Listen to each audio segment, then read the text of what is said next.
Le calme feutré de Versailles, soudain comme électrisé hier soir.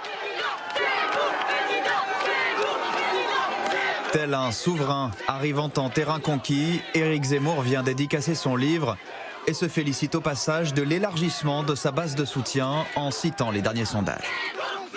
C'est assez simple, il y a un tiers de Marine Le Pen, un tiers de François Fillon, si je prends les candidats de 2017, et un tiers d'abstentionnistes. C'est exactement ce que je désirais, c'est-à-dire le rassemblement des classes populaires et de la bourgeoisie patriote.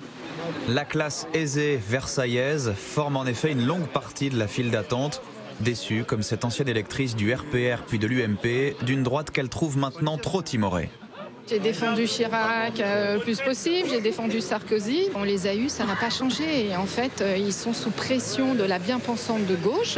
Donc ils veulent ménager, comme on dit, la chèvre et le chou. Et à un moment, il faut prendre des décisions. Il faut avoir le courage de prendre ces décisions et d'aller jusqu'au bout. Notre sécurité n'est pas là.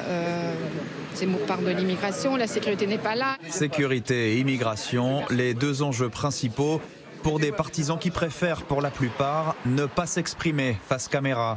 Ceux qui acceptent saluent surtout un discours qui détonne.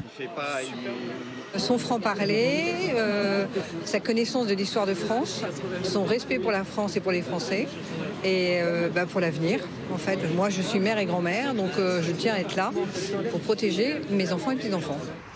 Les livres d'Éric Zemmour, lui aussi, les a lus. Après une carrière d'ingénieur chimiste, Richard, désormais retraité à Neuilly-sur-Seine, avait perdu goût à la politique. Le dernier vote que j'ai fait, c'était pour Nicolas Sarkozy, et le reste, en fin de compte, j'ai voté, mais j'ai voté blanc. Mais ça, c'était avant de suivre plusieurs fois par semaine à la télévision celui dont il attend maintenant une candidature officielle. C'est quelqu'un que je suivais régulièrement sur CNews, je ne vous le cache pas.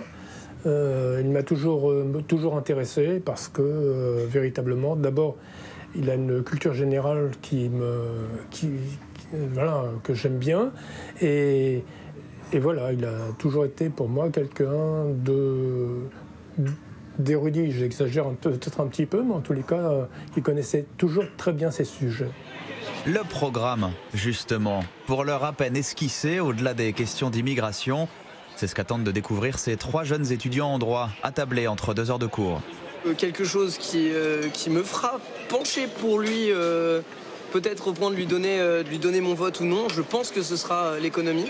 En attendant d'en savoir plus, ils sont en tout cas déjà largement séduits par un Éric Zemmour qui propose, entre autres, une sortie de l'OTAN pour se tourner vers la Russie. Il a un programme au niveau de la politique étrangère qui rejoint un peu ces idées gaulliennes, de refaire une France forte, qui n'est pas, on l'a vu avec les crises des sous-marins, qui n'est pas dépendante des États-Unis, etc.